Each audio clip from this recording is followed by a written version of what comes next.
السلام علیکم۔ یہ کہانی ہے ایک ایسی لڑکی کی جو زندگی کے نشیب و فراز سے لڑتے لڑتے آج تھک گئی ہے اور اپنے اللہ سے باتیں کر رہی ہے۔ تھک گئی تھی وہ اپنے درد سے باری وجود کو اٹھاتے، آج وہ خود کو اس بوجھ سے آزاد کر دینا چاہتی تھی۔ رات کا آخری پہر تھا جب سب سو چکے تھے۔ تھک گئی تھی وہ مضبوط ہونے کا دکھاوا کرتے کرتے۔ آخر کس کے سامنے وہ اپنی کمزوری دکھاتی، کس کو سناتی ان آنسوؤں کی پکار جو اس کی روح میں کہیں اتر گئے تھے۔ آج وہ بالکل تنہا تھی، مگر کوئی تھا جو آج بھی اس کے پاس موجود تھا، اس کے بکھرے وجود کو تھامنے کے لیے۔ کوئی تھا جس کی محبت دنیا کی ہر محبت کے زوال کے بعد بھی لازوال تھی۔ وہ اس کا رب ہی تو تھا جو اس سے بے انتہا محبت کرتا تھا کہ بھلے اس کی بندی اسے بھول گئی تھی، مگر وہ اسے آج بھی نہیں بھولا تھا اور نہ ہی اسے تنہا چھوڑا تھا۔ وہ آج پھر اسے بلا رہا تھا اپنی طرف۔ وہ اٹھی اور وضو کر کے جائے نماز پر بیٹھ گئی۔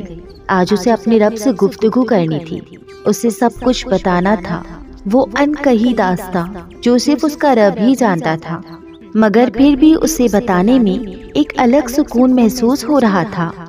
اس نے دعا کے لیے ہاتھ اٹھایا اور کہنے لگی،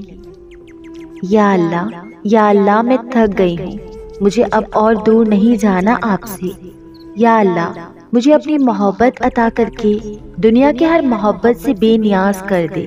یا اللہ مجھے دنیاوی محبت کی محتاجی سے بچا لے۔ یا اللہ مجھے اپنی محبت کا محتاج کر دے۔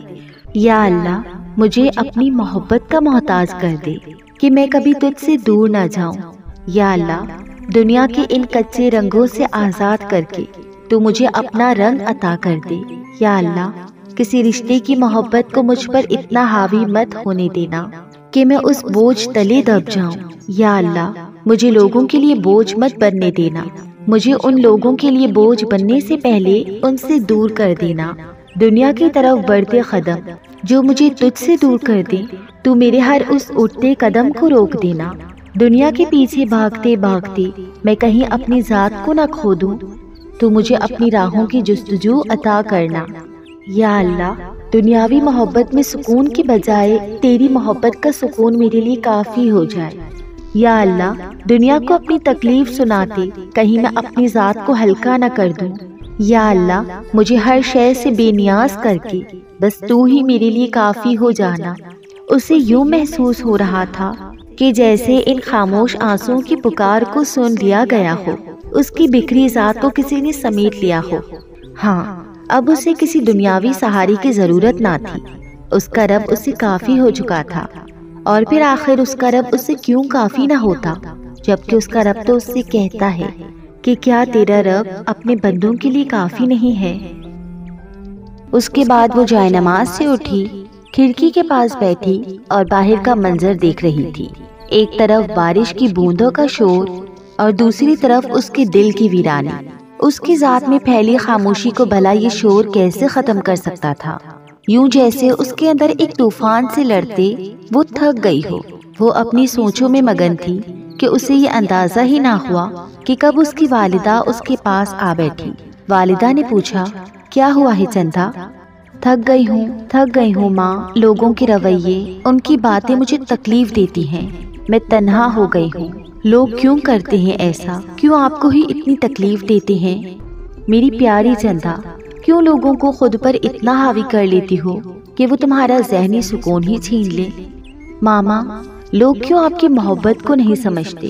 آپ کسی رشتے کی محبت میں اتنا کرتے ہو کسی کا، پر لوگ پل بھر میں آپ کی محبت کو بے مول کر دیتے ہیں۔ لوگ آپ کی محبت میں دیے تحفوں، آپ کی محبت کو کیسے کیسے نام دے دیتے ہیں۔ پر آپ جانتی ہیں کہ میں نے بھی لوگوں کو صفائیاں دینا چھوڑ دیا۔ میں نے سیکھ لیا ہے کہ جب لوگ آپ کی محبت کو نہ سمجھ پائیں تو انہیں کبھی صفائیاں نہ دو، کیونکہ جن کے لیے آپ نے اپنی ذات تک کو بھلا دیا، وہ تب آپ کی محبت کو نہیں سمجھے تو وہ کبھی صفائیاں دینے کے بعد بھی نہیں سمجھیں گے۔ صرف واحد اللہ کی محبت ہے جس سے صفائیاں نہیں دینی پڑتی، وہ کبھی آپ کی محبت پر شک نہیں کرتا۔ پر ماما، مجھے اس سب کے بعد بھی لگتا ہے کہ میں یہ سب برداشت نہیں کر پاؤں گی۔ چندا، کیا تم بھول گئی ہو کہ تمہارا رب تم سے قرآن میں کیا کہتا ہے، اور ہم کسی نفس کو اس کی طاقت سے زیادہ تکلیف نہیں دیتے۔ تم جانتی ہو اس نے تم پر یہ آزمائش بھیجی ہی اس لیے ہے کہ تم جان سکو کہ تمہاری محبت کا حقدار سب سے پہلے وہ رب ہے۔ اس نے تمہیں تنہا ہی اس لیے کیا ہے کہ تم جان سکو کہ سب کے چھوڑ جانے کے بعد بھی وہ کبھی تمہیں تنہا نہیں چھوڑے گا، اور اس کا ساتھ تمہیں کافی ہوگا۔ وَكَفَى بِاللَّهِ وَلِيًّا، اور اللہ تعالیٰ کا دوست ہونا کافی ہے۔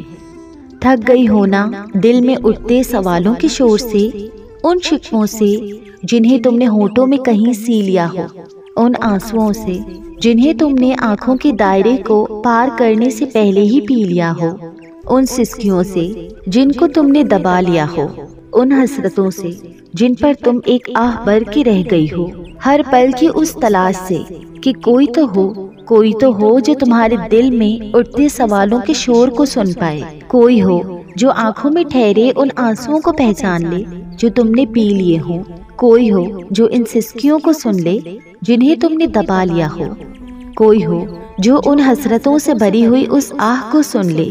جب دنیا کے پیچھے بھاگو گی، رب سے بڑھ کر دنیا سے محبت کرو گی اور چاہو گی کہ کوئی رب جیسی محبت تم سے کرے، تو تھکاوٹ تو ہوگی نا میری بچی۔ ٹوٹے دل کو جب تک اس کے مصور کے پاس نہیں لے کر جاؤ گی نا، تو محض خسارے میں رہ جاؤ گی۔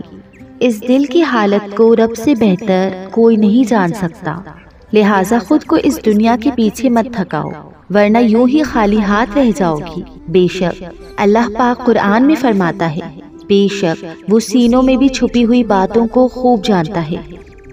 مشکل ہوتا ہے نا جب اس بڑی دنیا میں کوئی ایک ایسا انسان بھی نہ ہو جس کو کھل کر آپ بتا سکیں کہ زندگی کتنی کٹھن گزر رہی ہے، لیکن کوئی بات نہیں، اگر ایسا نہیں ہے تو کیا ہوا، اللہ تو ہے نا، اور ہمارا اللہ سے بہتر کوئی اور دوست نہیں ہو سکتا جو ہماری ہر اذیت کو جانتا ہے، لیکن پھر بھی ہماری دکھ بھری باتیں سنتا ہے اور پھر ہمیں اس کا جواب بھی دیتا ہے، کبھی قرآن پاک میں کسی آیت سے، کبھی کسی کے واٹس ایپ کے اسٹیٹس کے ذریعے سے، تو کبھی فیس بک پہ کسی پوسٹ کے ذریعے سے، کبھی کسی انسان کے ذریعے سے۔ یہ جو ہماری نظروں کے سامنے ہمارے جواب اچانک سے ملتے ہیں نا، یہ ایسے ہی سامنے نہیں آ جاتے، یہ تو ہمارے لیے اللہ کی طرف سے جواب ہوتے ہیں، اور اس سے بڑی خوشی کی اور کیا بات ہوگی کہ اللہ پاک ہمیں سنتا ہے، وہ اللہ پاک جو خالق قدرت ہے، جس نے یہ خوبصورت دنیا بنائی، اور بے شک وہ اس دنیا کا مالک ہے۔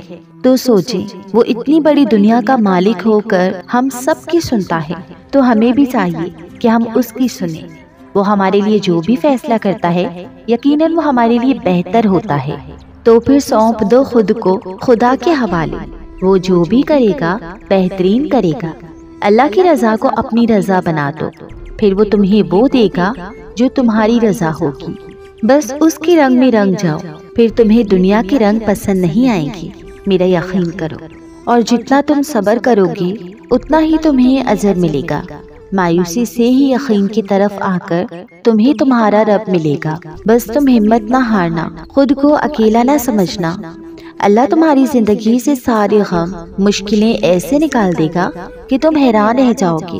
تم ایک بار اللہ کے ہو کر تو دیکھو، اس نے ساری مخلوق کو تمہارے قدموں میں لا کر نہ بٹھایا تو کہنا۔ جب تم صبر کر کے اپنا معاملہ اللہ کے سپرد کرتے ہو تو وہ بھی ثابت کر کے دکھاتا ہے کہ وہ واقعی صبر کرنے والوں کے ساتھ ہے۔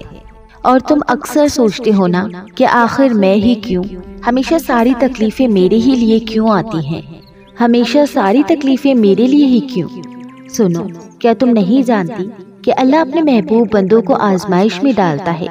وہ قرآن میں تمہیں بتا تو رہا ہے کہ وہ اپنے محبوب بندوں کو ہی مزید نکھارنے کے لیے آزمائش میں ڈالتا ہے، تو تم کیوں پریشان ہو؟ کیا تم پریشان ہو، بے بس ہو گئے ہو کیا؟ تم تنہا محسوس کر رہے ہو کہ تمہاری تکلیف کوئی نہیں سمجھتا؟ ایسا کوئی نہیں ہے جس سے تم دل کی بات کر لو۔ جب تم دنیا کے سامنے اپنے درد سے باری وجود کو اٹھاتے تھک جاؤ تو اس کے سامنے اپنے وجود کی کرچیاں بکھیر دو، کہ کوئی ہو جو ان بکھرے ٹکڑوں کو سمیٹ دے، کوئی ہو جو ہر پل تمہارے ساتھ ہو، جب بھی لڑکھڑاؤ تو کوئی تمہارا سہارا بن جائے، جب بھی تم گرنے لگو تو کوئی تمہیں تھام لے، پھر کیوں اداس ہو جبکہ تمہارے پاس تو اللہ ہے؟ جانتے ہو وہ تمہیں اکیلا کرتا ہی اس لیے ہے تاکہ تم اس کی طرف لوٹ جاؤ۔ دنیاوی محبتوں کی حقیقت سے پردہ اٹھا کر تمہیں اپنی لازوال محبت دکھاتا ہے۔ وہ تو چاہتا ہے کہ تم اس کی محبت کو پہچانو، اس لیے وہ تم سے قرآن میں شکوہ کرتا ہے۔ اور ان لوگوں نے اللہ تعالیٰ کی قدر ہی نہیں پہچانی جیسا کہ قدر پہچاننے کا حق تھا۔ کیوں خود کو کمزور اور اکیلا سمجھتے ہو جبکہ اللہ تو کہتا ہے کہ اللہ اپنے بندوں کے لیے کافی نہیں ہے؟ اور میری پیاری بیٹی، تم کہتی ہو نا کہ میں اکیلی ہو گئی ہوں۔ ارے نہیں، دیکھو تمہارا اللہ تمہارے ساتھ ہے۔ دیکھو اس نے تمہیں چن لیا ہے، اس لیے تو اس نے تمہیں خاص کر لیا ہے۔ وہ جس سے محبت کرتا ہے اسے پاک کر دیتا ہے۔ مجھے لوگوں کی باتیں بہت تکلیف دیتی ہیں، وہ مجھے حقارت کی نظر سے دیکھتے ہیں۔ دیکھو وہ نہیں جانتی کچھ بھی، مگر ہاں تم تو جانتی ہو۔ تم صبر کرو، تم انہیں پردے میں خوبصورت نہیں لگتی تو کیا ہوا؟ تم یہ تصور تو کرو کہ تمہارا پروردگار تمہیں دیکھ کے مسکرا رہا ہے۔ کیا اس کی خوشی سے بڑھ کے کچھ ہو سکتا ہے؟ دکھ بھرے انسان کی سن لیا کرو، یہ جو تم کو اگر کوئی اپنا حال دل سنانے والا آئے تو اس کی سن لیا کرو۔ کیا پتا وہ دنیا سے تھک ہار کر تم تک پہنچا ہو، کیونکہ شاید اللہ نے ہی اسے تم تک پہنچایا ہو۔ کسی کا دل ہلکا ہو رہا ہے آپ کو اپنے دل کی بات بتا کر، تو آپ کو بھی چاہیے کہ آپ اس راز کو راز رکھیں اور اس انسان کو تسلی دیں۔ یقین کریں آپ کی یہ نیکی ہرگز ضائع نہیں جائے گی۔ ہاں وہ انسان کوئی نامحرم نہیں ہونا چاہیے۔